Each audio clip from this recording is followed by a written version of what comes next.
నమస్తే. గత కొద్ది రోజులుగా చూస్తూ ఉన్నాం హైడ్రా యొక్క దూకుడు ఏ విధంగా కనపడతా ఉందో. ముఖ్యంగా అక్రమమైనటువంటి కట్టడాలను కూల్చడమే లక్ష్యంగా ఏర్పడ్డటువంటి హైడ్రా రానున్నటువంటి రోజులలో హైడ్రాకి ఏమైనా బ్రేకులు పడతాయా? దీని విషయంలో హైడ్రా సంబంధించినటువంటి కమిషనర్ ఏ విధంగా ముందుకు వెళ్తూ ఉన్నాడు, రాష్ట్ర ముఖ్యమంత్రి ఏ విధంగా ఆయనకు ఆదేశాలు జారీ చేస్తూ ఉన్నాడు. ఒక పక్కన ఇప్పటికే అధికార పార్టీలో ఉన్నటువంటి ఎమ్మెల్యేలు, అధికార పార్టీలో ఉన్నటువంటి నేతలు, కాంగ్రెస్ పార్టీలో ఉన్నటువంటి చాలామంది కూడా ఇప్పటికే హైడ్రా తీరు పైన కొంత కంప్లైంట్ చేస్తూ ఉన్నటువంటి సిచ్యువేషన్ కనబడతా ఉంది. ఎందుకంటే రానున్నటువంటి రోజులలో మళ్ళీ అధికారాన్ని చేపట్టాలన్నా, ప్రజల దగ్గర నుంచి ఓట్లు కావాలన్నా ఖచ్చితంగా ఇది ఎంతో కొంత పార్టీ పైన ఎఫెక్ట్ పడేటువంటి అవకాశం ఉంటుంది. ఉద్దేశపూర్వకమైనటువంటి నిర్ణయం మంచిదే, అది ఏదైతే తీసుకున్నటువంటి నిర్ణయం సరైనదైనప్పటికీ దీంట్లో చాలామంది పొలిటికల్ లీడర్లకు సంబంధించినటువంటి వాళ్ళ యొక్క బంధువులే కానీ వాళ్ళకు సంబంధించినటువంటి వాళ్ళే కూడా చాలా ఇళ్ళు పోతూ ఉన్నాయి.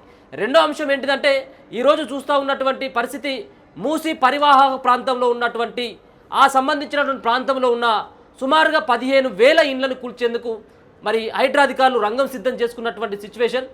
దాంట్లో పెద్ద ఎత్తున అక్కడ ఉన్నటువంటి ప్రజలంతా కూడా ప్రభుత్వానికి వ్యతిరేకంగా నినాదాలు ఇస్తూ ఉన్నారు. ముఖ్యమంత్రి రేవంత్ రెడ్డిని మరి నానా బూతులు తిరుగుతూ ఉన్నారు. మరి ఇదే ఇంకా రిపీట్ అయితే అంటే 9 నెలల కాలంలోనే హైడ్రాని తీసుకొని వచ్చి హైడ్రా ద్వారా ప్రభుత్వానికి కొంత చెడ్డ పేరు అంటే చాలామంది దీంట్లో అక్రమమైనటువంటి ఆస్తులని, అక్రమమైనటువంటి భూములను కొల్లగొట్టి చాలామంది ఆక్రమించుకున్నటువంటి పరిస్థితి కనబడతా ఉంది. కానీ వాళ్ళందరినీ వదిలిపెట్టి ఇప్పుడు ఉన్నటువంటి మూసీ నది పక్కన ఉన్నటువంటి వాళ్ళు మనం వెళ్తే దానిలో చూస్తే ఒక్కొక్కరు 40 ఏళ్ల కానించి 50 ఏళ్ల కానించి నివాసం ఉంటున్నటువంటి కుటుంబాలు ఉన్నాయి.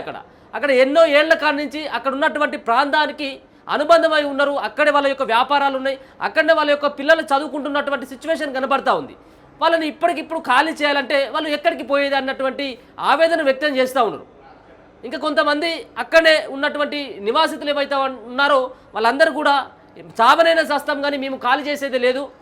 మరి ప్రభుత్వం ఏమో ఒక పక్కన ఖాళీ చేసినటువంటి వాళ్ళని కూల్చేటువంటి ఎవరైతే ఇల్లు కోల్పోయినటువంటి బాధితులు ఉంటారో వాళ్ళకి డబుల్ బెడ్రూమ్ ఇల్లు కట్టిస్తాం, అలాగే కట్టినటువంటి ఇళ్లను కూడా మేము కేటాయిస్తామని చెప్పేసి ఒక పక్కన రాష్ట్ర ముఖ్యమంత్రి రేవంత్ రెడ్డి ఒక హామీ ఇవ్వడం జరిగింది. అదే సందర్భంలో వాళ్ళందరినీ కూడా అక్కడ ఉన్నటువంటి మూసి పరివాహక ప్రాంతంలో ఇల్లు కోల్పోతాము అని చెప్పేసి ఎవరైతే భావిస్తూ ఉన్నారో వాళ్ళను ఇప్పటికీ కొంతమందిని వేరే వేరే చోట్లకి డబుల్ బెడ్రూమ్ ఇల్లు ఎక్కడ ఉన్నాయో అక్కడికి తరలిస్తూ ఉన్నటువంటి సిచ్యువేషన్. అయినప్పటికీ ప్రజల దగ్గర నుంచి చాలా వ్యతిరేకమైనటువంటి ఆ తీర్పు వస్తూ ఉంది ప్రభుత్వానికి. ఇదే నేపథ్యంలో మరి రంగనాథ్ గారికి రేవంత్ రెడ్డి ఇంకా కీలకమైనటువంటి ఆదేశాలు జారీ చేసినట్టుగా తెలుస్తూ ఉంది. ఎందుకంటే ఇంతకుముందే వార్తలు వస్తూ ఉన్నాయి. మొన్న ఏదైతే కూల్చినటువంటి 8వ తారీఖున కూల్చివేసినటువంటి ఏదైతే సున్నం చెరువు ఉందో, మాదాపూర్ ప్రాంతంలో ఉన్నటువంటి సున్నం చెరువులో కొంతమంది కిరోసిన్ పోసుకోవడం జరిగింది. వాళ్ళ ఇండ్లు పోయినాయని చెప్పేసి గగ్గోలు పెట్టినటువంటి సిచ్యువేషన్ కనబడ్డది.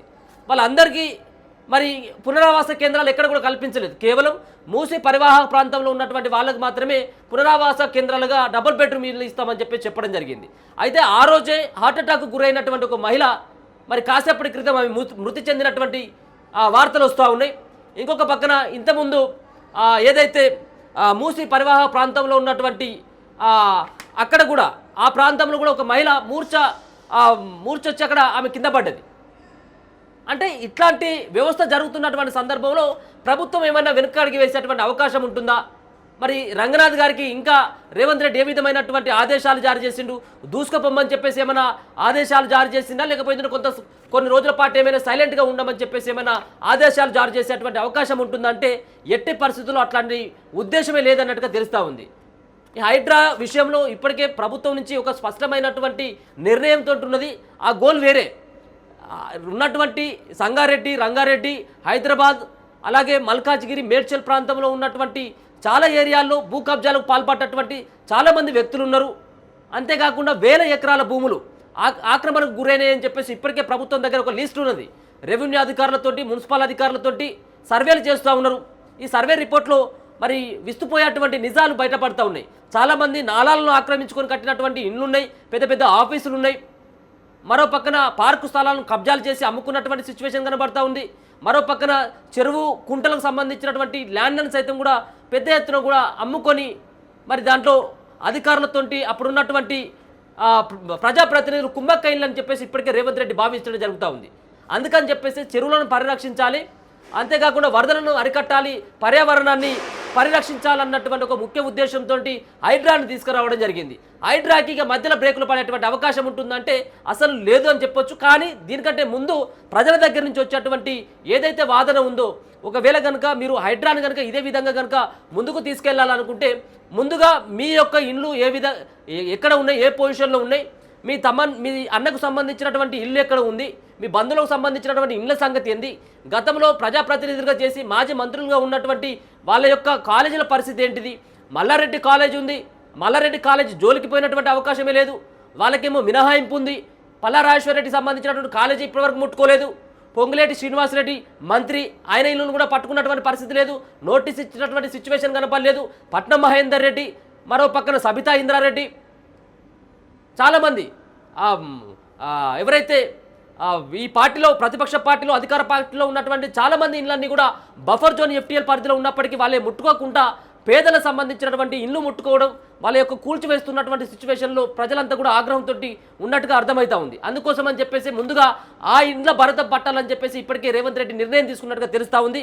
మూసీ ప్రాంతంలో ఉన్నటువంటి 15,000 ఇండ్లని, ఒకటి కాదు రెండు కాదు, ఆ మూసీ పరివాహక ప్రాంతంలో ఉన్న సుమారుగా 15,000 ఇండ్లని కూల్చేందుకు ఇప్పటికే అధికారులందరూ కూడా సిద్ధమైనట్టుగా తెలుస్తూ ఉంది. రేపు ప్రతి సాటర్డే సండే వీకెండ్లో ఖచ్చితంగా 2 రోజుల పాటు కూల్చివేతలు ఉంటా ఉన్నాయి. మనం ముందుగా హైడ్రా ఏర్పాటు తర్వాత కూల్చివేతల ప్రక్రియ ఎక్కడి నుంచి అయితే మొదలైందో అక్కడి నుంచి మొన్న వినాయక చవితికి కొంత బ్రేక్ ఇవ్వడం జరిగింది. కానీ ప్రతిసారి సాటర్డే సండే రోజే ఖచ్చితంగా కూల్చివేతల ప్రక్రియ కొనసాగుతుంది. రేపు సాటర్డే సండే ఈ 2 పేర్లు వింటే ఇక్కడ ఉన్నటువంటి హైదరాబాద్ నగరంలో ఉన్నటువంటి చాలామంది అక్రమార్కులకి, కబ్జాకోర్లకి గుండెల్లో మాత్రం ఖచ్చితంగా రైలు పరిగెడతా ఉన్నాయి. ఎప్పుడు ఏ వైపు నుంచి హైడ్రో బుల్డోజర్లు వస్తాయో, ఎప్పుడు ఎక్కడి నుంచి పోలీసుల యొక్క బూట్ల సౌండ్ వస్తుందో అని చెప్పేసి భయంగా బతుకుతూ ఉన్నటువంటి సిచ్యువేషన్ కనబడతా ఉంది. మరి రేపు ఎక్కడ ఉండబోతా ఉంది? ఒక పక్కన పటాన్ చెరువుకు సంబంధించినటువంటి ఎమ్మెల్యే తమ్ముడైనటువంటి మధుసూదన్ రెడ్డి, ఆయనకున్నటువంటి గోల్డెన్ కీ వెంచర్ అది కూలుస్తారా, లేకపోతే ఇప్పుడున్నటువంటి ఏదైతే మన మూసి పరివాహ ప్రాంతంలో ఉన్నటువంటి వాటిని కూలుస్తారా? మన అస్మతిపేటలో అక్కడ కూడా, అస్మత్ నగర్లో అక్కడ కూడా ఇవ్వడం జరిగింది నోటీసులు. బోరబండ సంబంధించినటువంటి ప్రాంతంలో చాలామంది కూడా నోటీసులు ఇచ్చినటువంటి సిచ్యువేషన్ కనబడ్డది. మరి అక్కడ కూలుస్తారా? కానీ ఏదేమైనప్పటికీ కూడా హైడ్రా కూల్చివేతలు రేపు ఎల్లుండి ఖచ్చితంగా 3-4 చోట్ల ఉండేటువంటి అవకాశం ఉంటుంది. 1-2 చోట్ల పరిమితమైనటువంటి హైడ్రా ప్రతిరోజు ఈ హైడ్రా కూల్చివేతలు ఉండేటువంటి అవకాశం కనబడతా ఉంది. 1-2 చోట్ల కాదు, పదుల సంఖ్యలో కూడా. ఎందుకంటే ఇప్పటికే హైడ్రాకి అదనపు పవర్స్ ఇవ్వడం జరిగింది రేవంత్ రెడ్డి. 169 మంది అధికారులను ఇవ్వడం జరిగింది. పెద్ద ఎత్తున కూడా పోలీస్ సిబ్బందిని వాడుకోవచ్చు అని చెప్పేసి గైడ్లైన్స్ రిలీజ్ చేయడం జరిగింది. మరో పక్కన మున్సిపల్ అధికారులకి, జిహెచ్ఎంసీకి, వాటర్ బోర్డుకు సంబంధించినటువంటి ఏవైతే అధికారాలు ఉంటాయో ఆ అధికారాలని బదిలీ చేస్తూ హైడ్రాకి బదిలీ చేయడం జరిగింది. అంటే హైడ్రాకి ఖచ్చితంగా వాళ్ళు నోటీస్ ఇచ్చేటువంటి అధికారం ఉంటుంది, మరో పక్కన కూల్చేసేటువంటి అధికారం ఉంటుంది, వాళ్ళపైన కేసులు నమోదు చేసేటువంటి అధికారం ఉంటుంది. ఈ అన్ని అధికారాలని హైడ్రాకి కట్టబెట్టడం జరిగింది రాష్ట్ర సర్కార్. అందుకోసం అని చెప్పేసి ఇప్పుడు చెప్పేటువంటి అంశం ఏంటిదంటే ఎక్కడ కూడా హైడ్రా తగ్గేటువంటి పరిస్థితి లేదు. ఇప్పటికే రంగనాథ్ గారికి క్లియర్ కట్గా ఆయన ఆర్డర్స్ కూడా ఇష్యూ చేయడం జరిగింది, అల్టిమేటం కూడా జారీ చేయడం జరిగింది. ఏ విధమైనటువంటి ప్రలోభాలకు లొంగొద్దు, అంతేకాకుండా దీంట్లో తన అన్నటువంటి భేదం ఉండకూడదు, ఎవరున్నప్పుడు కూడా కూల్చివేయాల్సిందే. కానీ ముందుగా నోటీసులు ఇచ్చిన తర్వాత మీరు కార్యాచరణను ప్రారంభించండి అని చెప్పేసి ఆయన అల్టిమేటం జారీ చేయడం జరిగింది.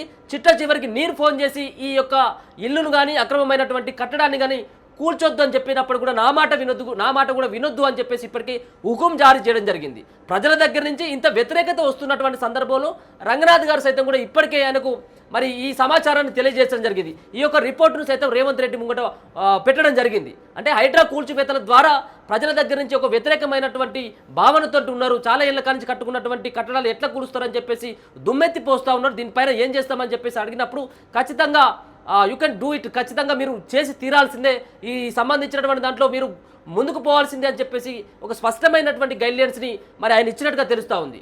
అందుకోసమే ఎక్కడ కూడా హైడ్రా అనేది పుల్ స్టాప్లు, బ్రేకులు ఉండేటువంటి అవకాశం లేదు, దూసుకుపోవడం అని చెప్పేసి ఇప్పటికే చెప్తా ఉన్నారు.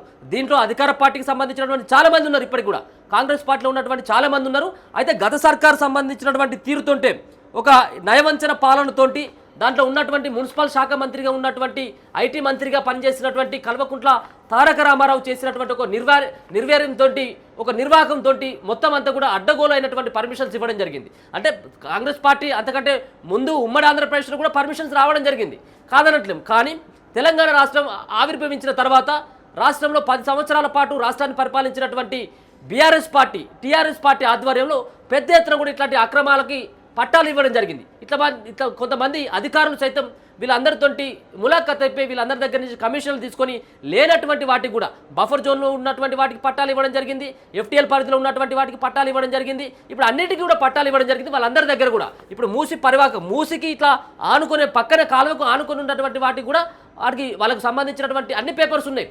GHMC పర్మిషన్స్ ఇవ్వడం జరిగింది. వాళ్ళు కరెంటు బిల్లు కడతా ఉన్నారు, నల్లా బిల్లు కడతా ఉన్నారు, వాటర్కి వాళ్ళకి నల్ల కనెక్షన్ ఉంది, అన్ని రకాలైనటువంటి అర్హతలు ఉన్నాయి వాళ్ళకి. మరి వీళ్ళకి కావాల్సింది ఎవరు కావాలి బదనం? దీనిలో అధికారులైనటువంటి అప్పుడున్నటువంటి ఎవరైతే పర్మిషన్స్ ఇచ్చిందో, ఎవరైతే రెవెన్యూ డిపార్ట్మెంట్లో పనిచేసినటువంటి MRO తహసీల్దార్ వీళ్ళు ఎవరైతే ఉన్నారో వాళ్ళపైన చర్యలు తీసుకోకుండా వీళ్ళు పాపం అమాయకమైనటువంటి ప్రజలు వాళ్ళు కొని మోసపోవడం జరిగింది. వాళ్ళ పట్ల మరి ప్రభుత్వం వ్యవహరించేటువంటి తీరు సరైనది కాదు అని చెప్పేసి అక్కడ బాధితులు అంటా ఉన్నారు. కానీ వీటన్నిటి కూడా ఎక్కడ కూడా పట్టించుకున్నటువంటి పరిస్థితి కనపడతలేదు.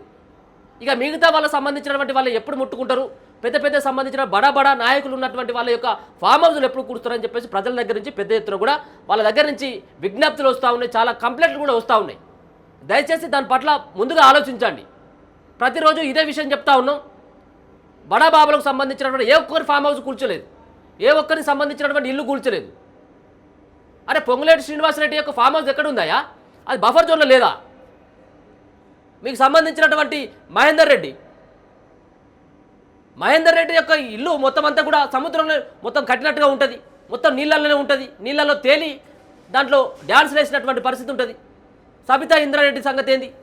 అక్కడ మల్లారెడ్డి అయితే మాత్రం మొత్తం మేడ్చల్ మల్కాజ్గిరి సంబంధించినటువంటి ప్రాంతంలో మొత్తం చెరువులోనే కట్టిండు. ఇక దాని తర్వాత అక్కడ పల్లారాజేశ్వర రెడ్డి సంగతి ఏందో మనకు అందరికీ తెలుసు. ఇక ఫాతిమా కాలేజ్ అయితే మొత్తం అంతా నీళ్ళల్లో మొత్తం కనబడతా ఉంటుంది. మరి ఆ ఫాతిమా కాలేజ్ జోలికి ఎందుకు పోతున్నారో అర్థం కాదు. మరి ఇదంతా కూడా దేనికోసం చేస్తూ ఉన్నారు? ముందుగా వాళ్ళపైన కదా మీరు ఏదో 60 గజాలు 70 గజాలు వాళ్ళు ఇల్లు కట్టుకుంటే దాన్ని కూల్చడం కాదు, ముందుగా వాటిని కూడా కూల్చాలని చెప్పేసి ప్రజల దగ్గర నుంచి విజ్ఞప్తులు వస్తూ ఉన్నాయి.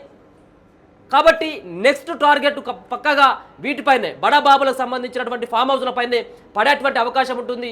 ఇప్పటికే వాటి అన్నిటి కూడా నోటీస్ జారీ చేసినటువంటి హైడ్రా రేపో మాపో వాటిని కూడా కూల్చేసేటువంటి ప్రక్రియ కొనసాగబోతూ ఉంది. హైడ్రా అనేది ఇక ఆగేటువంటి ప్రసక్తి ఉన్నది. ఎన్ని అడ్డంకులు ఉన్నప్పుడు కూడా మొత్తానికైతే మాత్రం హైడ్రా బుల్డోజర్లతో ఎక్కించాలన్నటువంటి ప్రయత్నం చేస్తూ ఉంది. మరి ఖచ్చితంగా హైడ్రాకి అట్లాంటి పవర్స్ ఇచ్చిన తర్వాత రంగనాథ్ గారు సైతం కూడా దూకేటువంటి మరి దూకుడుగా ప్రదర్శించేటువంటి అవకాశం అయితే స్పష్టంగా కనబడతా ఉంది. చూస్తూనే ఉండండి మన తొలి వెలుగు.